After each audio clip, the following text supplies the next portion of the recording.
Women Taking the Lead, episode 217. I love to pay compliments to people. And I don't care how simple it is. It could be complimenting somebody on their scarf because it brings out the color of their eyes. It could be some work that they've done that they don't really think was that important, but I recognize the hard work they put into something. And I really feel like when you compliment people, no matter what it is, that you bring out, you watch them shine, right? Because people don't receive compliments enough. And especially when it comes into like the work field, when you help people see beyond where they think they are, it really inspires people and it gets them to want to do more. And so I really believe that the one skill that I really have that helps is bringing out people's true potential by recognizing who they are, focusing on some strengths that they have and letting them see that they can have more in their life, that they really want it. They just have to go after it and believe in themselves. Hello, my name is Jody Flynn and welcome to Women Taking the Lead, where we are all about creating blasts of inspiration to help you overcome self-doubt so you can lead with confidence, integrity, and a sense of humor. Head over to womentakingthelead.com to join the community and get the resources to support you on your leadership journey. Now, your future awaits, so let's get started. Are you sick of attending conferences or investing in programs only to find you don't have the time or support to implement what you've learned or launch that brilliant idea that came to you? Seth Godin's Alt MBA workshop is an intensive leadership and management workshop designed so that 75% of your time is spent on applying what you learn. By working on 13 projects during the month, you're constantly pushing ahead and creating a body of work as proof. It's not about passively learning. It's about actively putting those concepts into practice until they become habit. The idea is to rewire your brain to make new, better habits and have the platform to practice those habits. Over 1,000 people from 580 cities and 49 countries around the world have done the Alt MBA. Challenging? Yes, but our friends at Seth Godin's Alt MBA believe the rewards are so worth it. Ask any of their alumni. While most online courses barely approach a 7% completion rate, the Alt MBA has an astonishing 96% completion rate. Their alumni say they'd do it again in a heartbeat. They're now accepting applications for the summer and fall sessions. To find out more, visit altmba.com/women taking the lead. And for special consideration, you can mention this podcast in their application and tell them Jody Flynn sent you. Hello, everyone, and thank you for joining us today. I'm here with Lynda Adams, who has worn many hats and is never afraid to try something new in order to expand her horizons. She has been exploring personal and professional development for a number of years and has a desire to educate people on how to have more fulfillment and success in all the areas of their life. She's the marketing director for Essential Living Maine magazine, a host for the Portland, Maine WMPG radio show Successful Balanced Living. She's a coach teaching people how to build residual-based income and was recently elected to the Westbrook, Maine City Council. Lynda, that's just a little overview for everyone. So tell us more about you and your own humble beginnings. Well, thank you so much, Jody. I appreciate you asking me onto your show, and I'm honored to think that you think of me as a woman taking the lead. And hearing that little list of the things that I'm currently doing just kind of throws me back to how my life has been. I'm 47 years old, and when I think about all the different things I've done in my life, it kind of blows my mind. Some people might call me crazy because of all the things that I've tried, but I just really consider myself entrepreneurial spirited and just really taking the lead, being the courageous one when other people might not have had the courage to do what I've done. And I'm very, very fortunate and blessed to lead the life that I lead. Just to kind of take you back a little bit, I'm going to actually give kudos to my mom because it really was her encouragement from a very young age who always instilled in me to go after what I wanted, whether I felt that I qualified for it or whatever it was. She just taught me that reach beyond where you are now. And she actually helped me get my very first job. I actually worked in a real estate office as the secretary or office administrator, and I was only 17 at the time. And that was kind of my first exposure to a strong woman-owned business. There was a woman that owned that real estate agency, and she really took me under her wing and showed me the real estate world and how to run an office. And so that was my first exposure to kind of being in the entrepreneurial world. And from that point forward, my mother's advice always was to me was apply for things, even if you don't think you qualify for them, and sell yourself in your resume and then at the interview. And so based on that advice, that's always what I did. I would apply for things that I kind of fit the job description, but not 100%. And I really did sell myself and my resume to land that interview. And then in the interview, everything just always went right. And I don't know if it was my gut instinct or my intuition or what it was. But again, I've just been very fortunate to try a lot of different things in my life and being courageous to think outside the box and go after some things that maybe I didn't qualify for. Oh, I love that story, Lynda, because you really showcase that balance of having women in your life who were very wise and sharing their wisdom with you, and also trusting your inner wisdom as well. I mean, you got great advice, you got great opportunities, but what I also heard in what you said is you also go with your gut instinct, and that has served you well. Absolutely. And does that mean I haven't been scared to make some decisions or stretch beyond? Of course not. I mean, I'm just like everybody else. I've had that fear of, well, what if this happens? And what if that happens? Or what, trying to sell myself on, well, maybe I really shouldn't apply for that, or maybe I shouldn't go after that. But again, I've just over time have learned to listen to that, instinct that I have and know that it was okay to make that decision and just move forward with it. Mm-hmm. And Lynda, reading your bio, hearing about some of the things you've been up to, you've clearly been, confident in going after certain things, partially due to your mom and the exposure she helped you to get, and partly due to your own chutzpah going after things. But there's always that human connection we have in that there are times when we don't see our value, right? We don't feel confident about something. And so we hold ourselves back a little bit. And this next question, was inspired by the Marianne Williamson quote where she talks about playing small. So I ask each of my guests to share a story of a time in their life when they were playing small and the lessons they've learned. So Lynda, I'm giving the mic back to you. Take it away. Okay. Well, I think the biggest moment, and this is actually a moment in my life when I realized how we can affect our bodies physically by the mental thoughts that we think, and how we can freak ourselves out and what it really can do to us. And this is approximately 7-8 years ago. I had gotten involved in a network marketing company, and I'd been involved in a couple other ones, but I had never really done any formal public speaking.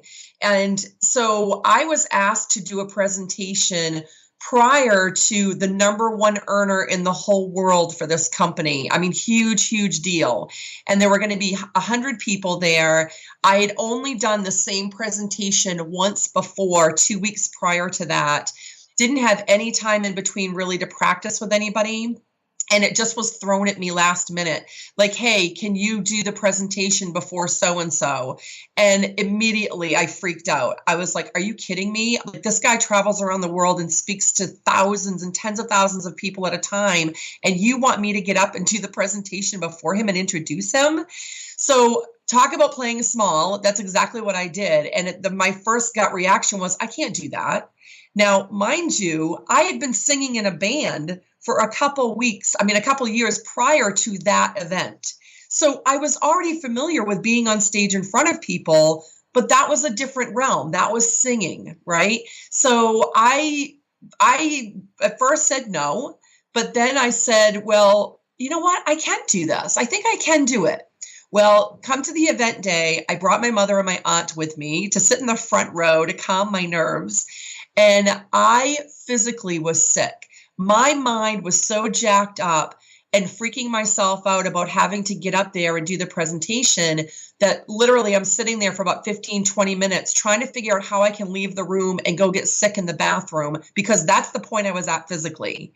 And all of a sudden I hear my name being introduced to the room, and I have to get up, and something just pushed me out of my chair, got me up in front of the room, and I did the presentation. And I don't even really remember it because I was so freaked out but then I introduced the feature presenter.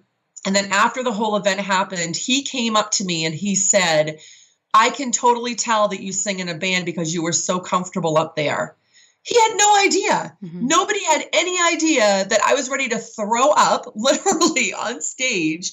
And I looked calm and cool, and I had no idea. I thought I was looking like a bumbling idiot up there. And, so I learned a couple things from that. First of all, your mind definitely can play tricks on your body, and it can physically make you sick if you let it. And then second of all is I did play small. I knew I could do that. I had the presentation down. I'm very comfortable in front of people and talking in front of the public and singing. So why couldn't I have done that? And that, people do really want you to succeed when you're doing public speaking. And we sell it ourselves on thinking everyone wants us to fail, mm-hmm. right? And we just do that to ourselves. So that was my playing small moment, thinking I couldn't do it, but I was totally capable, and I did it. And then after that, it was a breeze. I had no problem doing public speaking after that. Yeah, so many great lessons in that, Lynda, too. And what I really want to underscore as well, because there is this misconception that we have to be confident before we can do something. And that's not true. You don't have to feel confident doing something to take the leap or take the risk or step up. You can do it. You can do it feeling like you're going to throw up. Yes. Right. And you'll be fine. And Lynda, what a lesson learned, that you were great. Like you had a great response on the audience. It didn't matter that you didn't feel confident. Absolutely. Yeah. That was such an eye opener for me. And and I've actually used the mindset of that lesson going forward, because I used to be scared to death of flying. Like I had one bad experience one time with really strong turbulence, and I got sick on the plane. And after that, my mind kept making me think the same thing was going to happen. And so I would be sick before every flight that I would have to take. But after that happened to me, that presentation, and I realized it really was mentally, my body was reacting physically to what I was thinking mentally, that I now am okay with flying. I talk myself through it, and I have no issues. That is a great example of an epiphany that can ripple across many areas of your life, that if you have an aha moment, it doesn't pertain to just that area. And I think what you realized in that moment was how powerful the mind is, and that you can talk yourself out of it as well. As much as your mind can talk you into being freaked out and scared, if you can recognize what's going on, you can stop it. It's true. Oh, yep. Lynda, thank you so much for that story. So I'm gonna ask you for another story. Okay. This time, it's about a time in your journey when you had a wake-up call, an epiphany, an aha moment. But this one then leads to some form of success. So tell us another story about a wake-up call and what steps you took that led you there. Okay. This is actually just a couple of years ago. I was working for the city of Westbrook here in Maine. I was the city clerk. I'd been there for 7 years. And I just was getting to a point where I wasn't feeling satisfied anymore. And I really couldn't put my finger on it. I just knew that my soul wasn't being fed, and I didn't have any passion left for my job. And I started talking about wanting to leave my job, and a certain position came up that really was going to be more of a part-time role, but it was a role I really thought I could do well. And I still had my network marketing business from years before. So my mind was, okay, I want to apply for this part-time job with the city, and I want to focus on my network marketing business, and I can do both of them together. And that was my sole focus. Like, that's what I was going to do. I believed wholeheartedly that was what was going to happen. I went through the interview process, and come to find out, I wasn't offered the job. Even though I was pretty assured by many people in the decision-making process that I would get the job, I didn't get offered it. and I was crushed. And I said, now what am I going to do? I pretty much had sold myself on thinking that that was what was going to happen. And so then I was depressed. I'm like, now I'm at this job still that I really don't want to be here. So I really started looking around for different jobs. And no kidding, within a week after that happened, something transpired with my network marketing business that was an aha moment for me, that I knew it was going to take off leaps and bounds in a certain area, that I was going to be okay to just do that. And so I talked to my husband and we said, you know what, I think I can do this. I've already done this much part-time. If I could leave my job and really focus on this full-time, I can bring it to the level it needs to be at.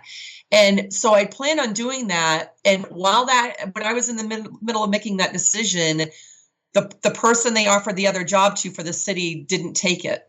And they came back to me and I was their second choice and they offered me the job.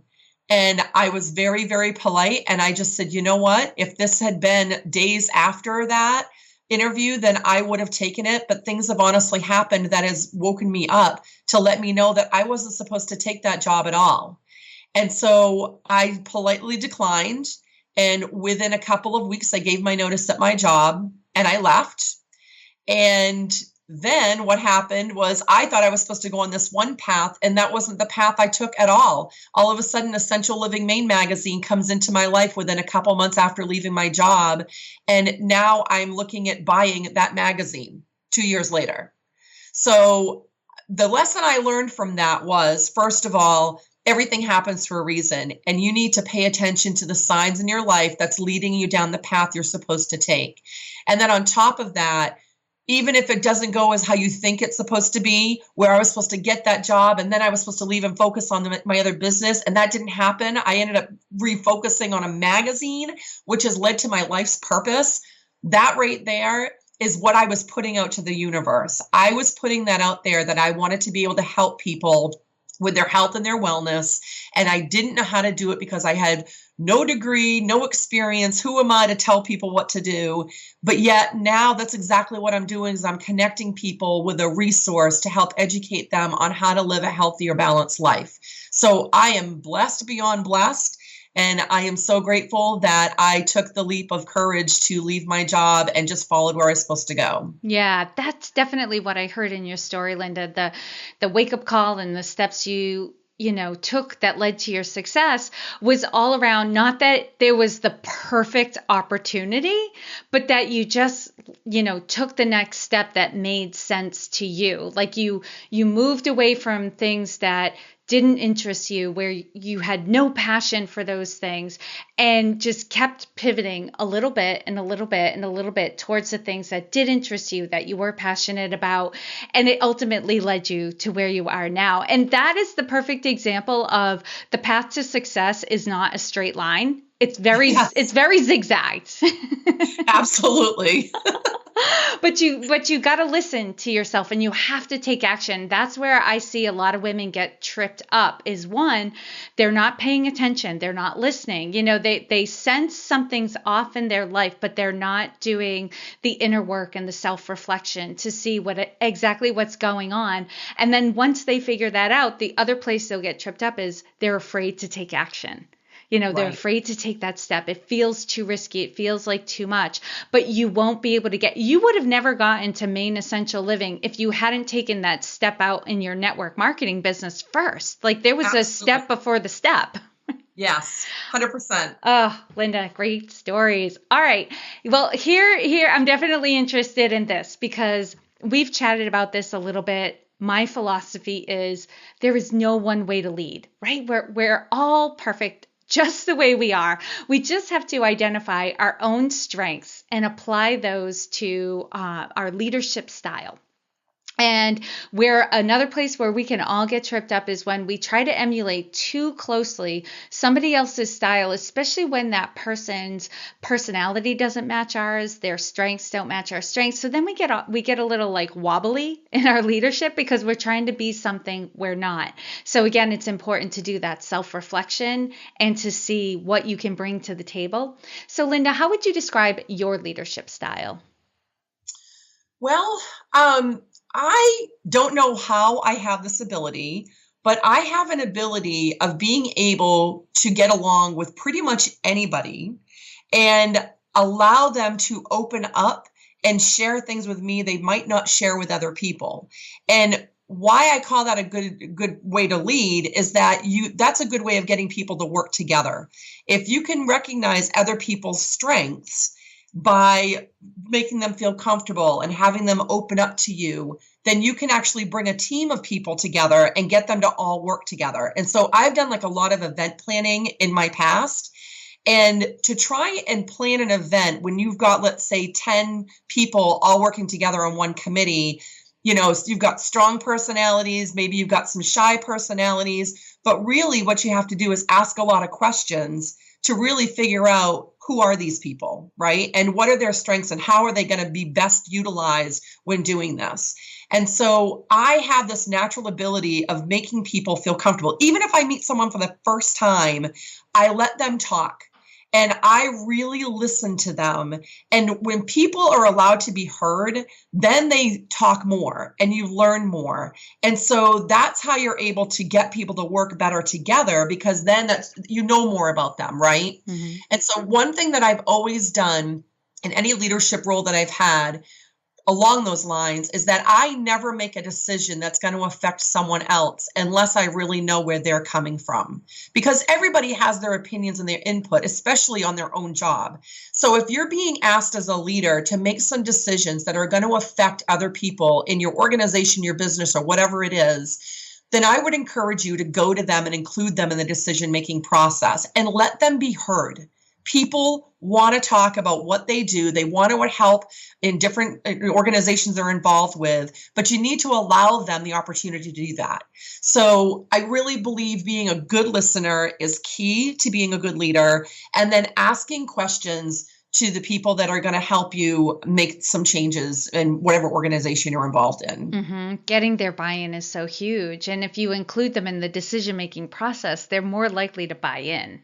Absolutely. Love that. Yep, I've seen it time and time again. Mm-hmm. And I've also seen you apply this leadership style, not just to working with a team, but across the board, because one thing you and I have also chatted about is like, what a great connector you are. You know a lot of people, and you not only know them, you really know them, because you have spent time getting to know people as people, like getting to know the person behind the name or behind the business. And because of that, you're able to connect them with opportunities that they wouldn't be able to find on their own.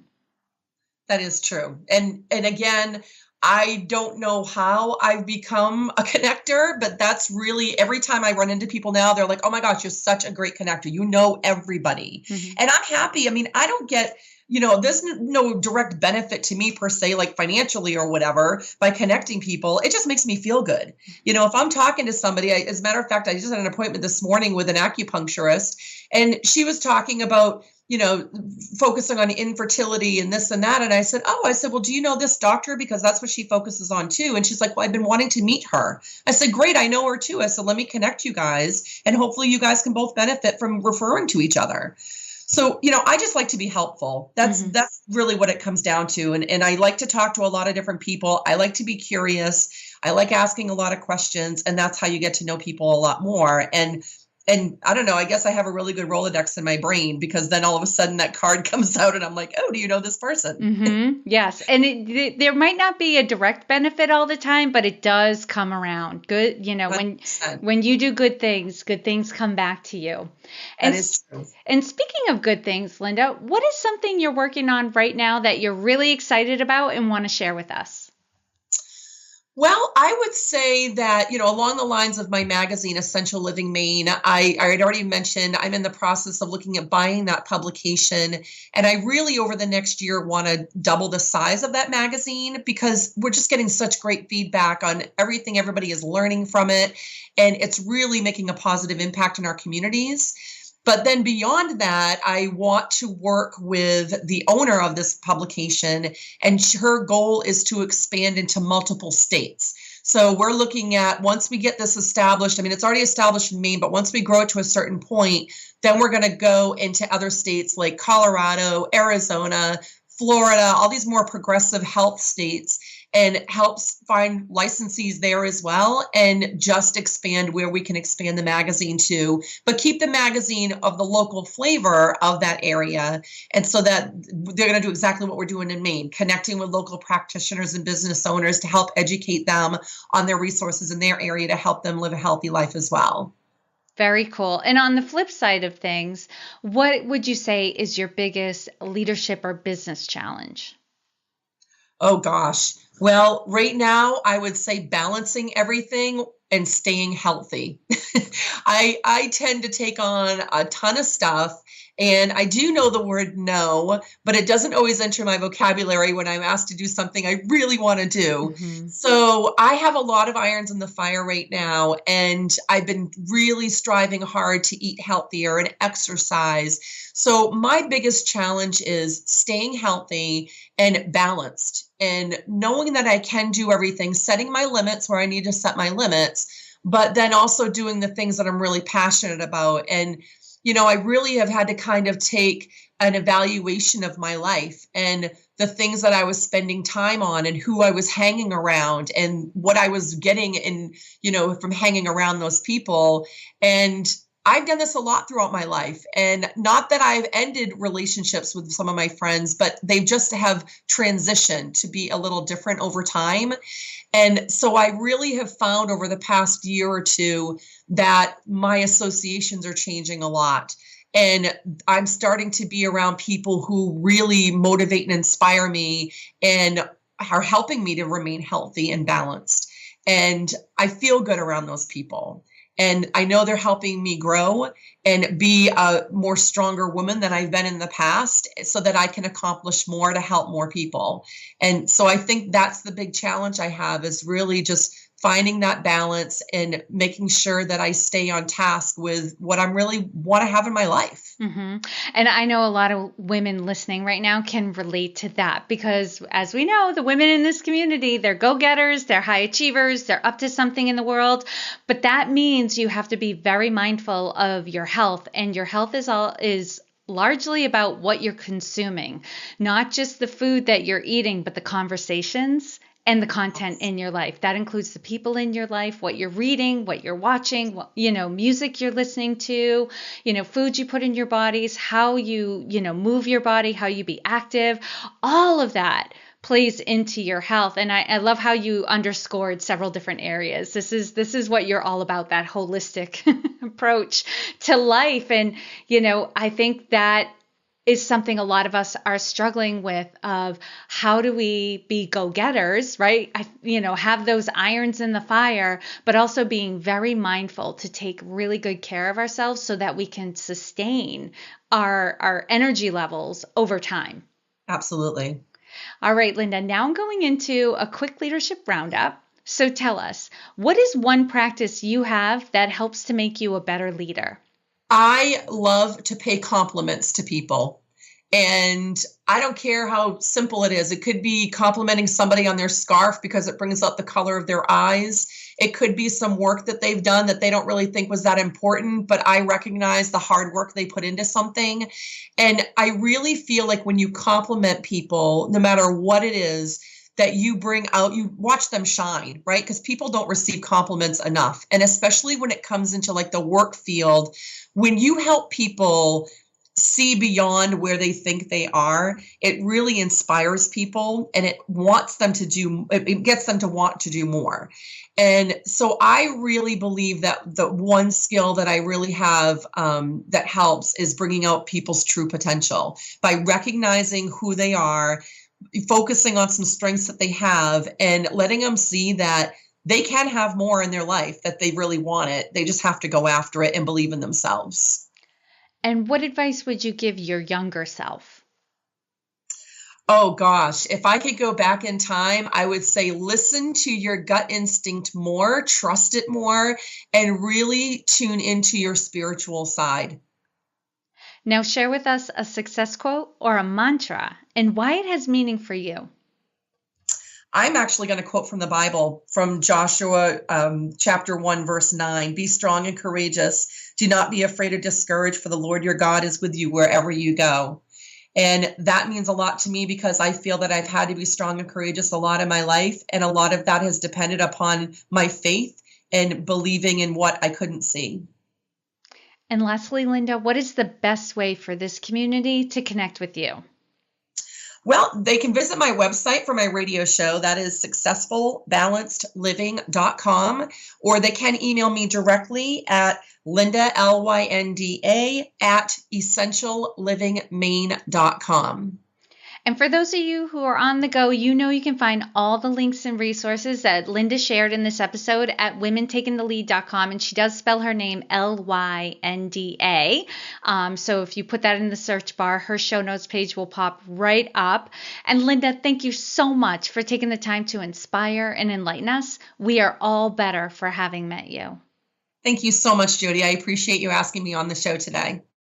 Before we say goodbye, I want to give a huge shout out to Millie Welsh at Zebra Lab Web Solutions. She does the hosting for the Women Taking the Lead website, as well as the SEO and payment solutions. So if you need help with any of these things, contact Millie at zebralabwebsolutions.com. Thank you all for joining me on Women Taking the Lead. And to strengthen you on your own leadership journey, I'd like to send you off with a quote from Marianne Williamson, so here goes. Our deepest fear is not that we are inadequate. Our deepest fear is that we are powerful beyond measure.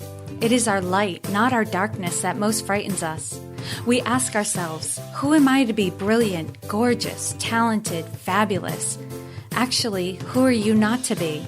You are a child of God. Your playing small does not serve the world. There is nothing enlightened about shrinking so that other people won't feel insecure around you. We are all meant to shine as children do. We were born to make manifest the glory of God that is within us. It's not just in some of us, it's in everyone. And as we let our own light shine, we unconsciously give other people permission to do the same. As we are liberated from our own fear, our presence automatically liberates others. Again, thank you for joining me, and here's to your success.